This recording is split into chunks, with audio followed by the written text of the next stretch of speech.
मित्रों, अब हिंदी का पहला चैप्टर, जिनका नाम है प्रभु जी तुम चंदन हम पानी, जिनके कवि है रैदास। पद प्रकार है और रैदास के पद में से लिया गया है। रैदास का जन्म सन 1388 में हुआ था। उनकी मृत्यु सन 1518 में हुई थी। ये जन्म और निधन दोनों ही अनुमानित माना जाता है। ऐसा कहा जाता है कि रैदास संत कबीर के समकालीन थे। रैदास को रविदास के नाम से भी जाना जाता है। यह माना जाता है कि संत रामानंद जी के शिष्य में से यह एक थे। वह काशी में रहते थे। उन्होंने कोई पढ़ाई लिखाई नहीं की, मगर उनकी साधना इतनी उच्च प्रकार की थी कि वह एक महान संत बन गए। उनके पदों में अनन्य भक्ति भाव भगवान के प्रति अभिव्यक्त किया गया है। उन्होंने भक्त और भगवान के बीच अटूट संबंध है ऐसा पुष्टि करते हुए यह काव्य लिखा है। आत्मा परमात्मा का मिलन सोने में सुगंधी प्राप्ति उत्तम बताया गया है। ये पद उनका बहुत लोकप्रिय है। उनके कुछ पद गुरु ग्रंथ साहिब में संग्रहित किया गया है। उनकी बोलचाल की भाषा में सबसे ज्यादा पद मिलते हैं। यहाँ उन्होंने प्रभु जी और भक्त के बीच कैसे रिश्ते और नाते होते हैं, उनकी बात यहाँ बताई हुई है कि प्रभु जी तुम चंदन हम पानी, झाकी अंग अंग बास समानी। यानी रैदास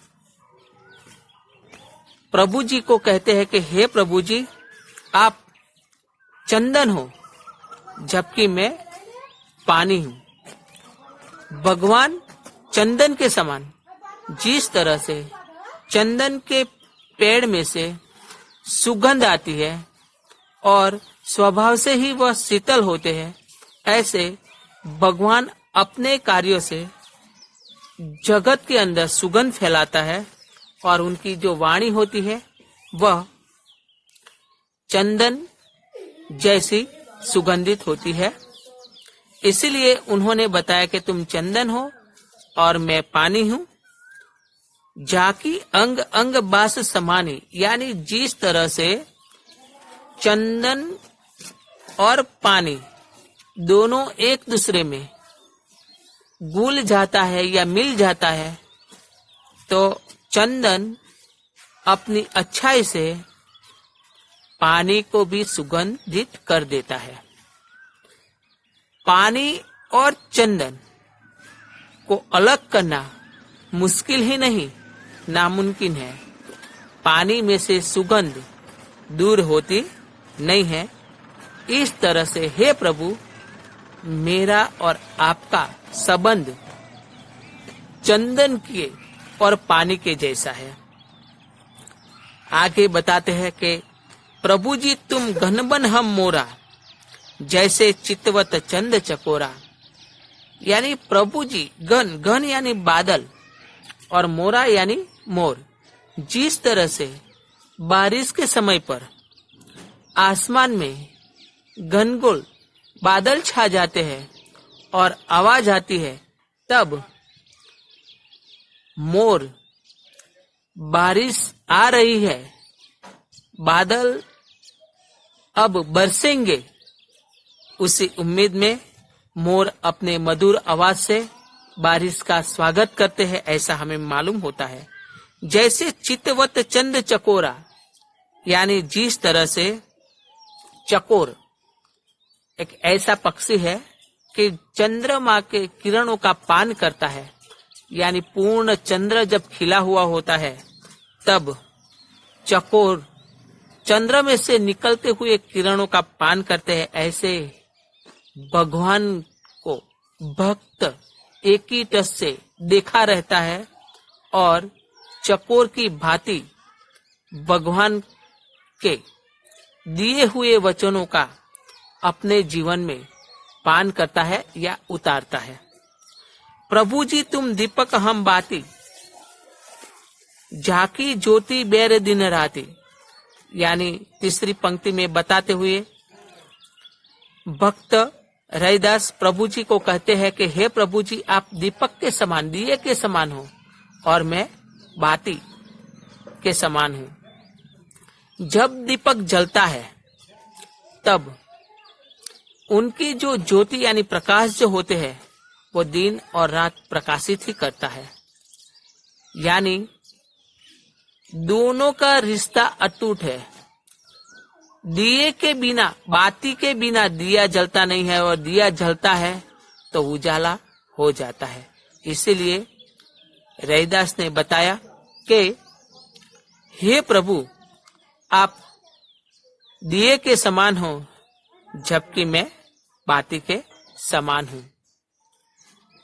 प्रभु जी तुम मोती हम धागा, जैसे सोनही मिलत सुहागा, यानी आगे रैदास कहते हैं कि प्रभु जी तुम मोती के समान हो। हम जानते हैं कि मोती यानी डायमंड बहुत छोटा होता है, फिर भी उनकी वैल्यू, उनकी कीमत बहुत होती है।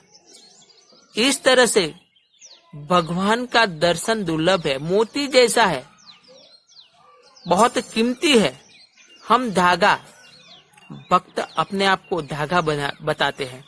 जिस तरह से मोतिया एक के बाद एक धागा में परोया जाता है तब एक माला बनती है, तो धागा और मोती को अलग करना मुश्किल होता है, क्योंकि धागे के द्वारा मोती परोया जाता है और माला बन जाती है।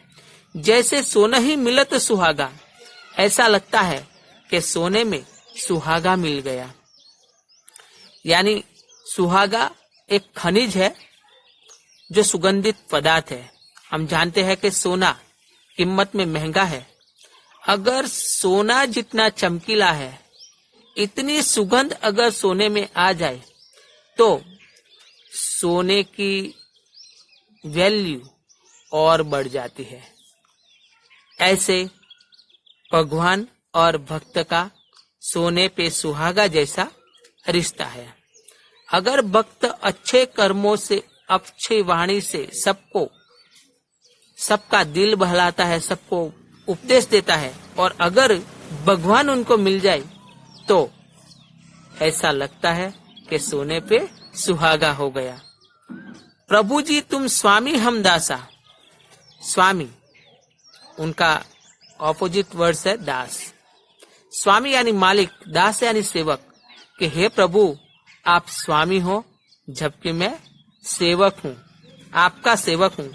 ऐसी भक्ति करे रैदासा, यानी हे प्रभु मैं आपकी इस तरह से भक्ति करता हूँ।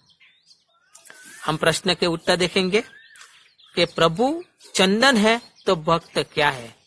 प्रभु चंदन है तो भक्त पानी है। भक्त दीपक बन के क्या करना चाहता है, ये प्रश्न ही गलत है। प्रश्न ऐसा होना चाहिए कि प्रभु जी दीपक बनकर क्या करना चाहता है। तो उनका उत्तर है प्रभु जी दीपक बनकर उजाला फैलाना चाहता है। तीसरा सवाल है सोने का महत्व कब बढ़ जाता है। तो उनका जवाब है कि सोने का महत्व जब उनमें सुहागा मिलता है तो सोने का महत्व बढ़ जाता है। अब 2-3 वाक्य में उत्तर है कि भक्त किन किन उदाहरणों द्वारा समझाता है कि मैं प्रभु से निकट हूँ, अपने शब्द में लिखिए। अब हम अगर देखेंगे तो ये काव्य बहुत छोटा है, इसलिए इस काव्य के अंदर से 3 मार्क्स का सवाल बहुत कम पूछा जाता है। अगर पूछा जाए तो ये 2 मार्क्स के सवाल के लिए पूछा जाता है। इसीलिए 2 मार्क्स के सवाल के अंदर आपको अगर कवि का परिचय देना चाहो तो दे सकते हो, अगर नहीं देना चाहो तो कोई बात नहीं, लेकिन मैं आपको कैसे लिखना है वो आपको बताता हूँ। यहाँ लिखना है सबसे पहले कि यह प्रश्न प्रभु जी तुम चंदन हम पानी काव्य में से लिया गया है, जिनके कवि रैदास यानी रविदास के नाम से भी जाना गया है। पद प्रकार है और रैदास के पद में से लिया गया है। अब दूसरे पैराग्राफ में लिखना है कि कवि यह कहता है कि प्रभु जी तुम चंदन है, मैं पानी हूँ। जिस तरह से चंदन और पानी एक दूसरे को मिल जाता है तो अलग करना मुश्किल है। प्रभु जी बादल है तो मैं मोर हूँ, प्रभु जी चांद है तो मैं चकोर हूँ, प्रभु जी दीपक है तो मैं बाटी हूँ जिसमें से प्रकाश फैली रहती है, प्रभु जी मोती है तो मैं धागा हूँ। जिस तरह से सोने पे अगर सुहागा मिल जाता, इस तरह से हमारा रिश्ता है। प्रभु जी स्वामी है तो मैं दासा हूँ। इस तरह से वक्त अपने उदाहरणों के माध्यम से मैं भगवान के निकट हूँ, यह भावना व्यक्त की है। Thank you. ओके।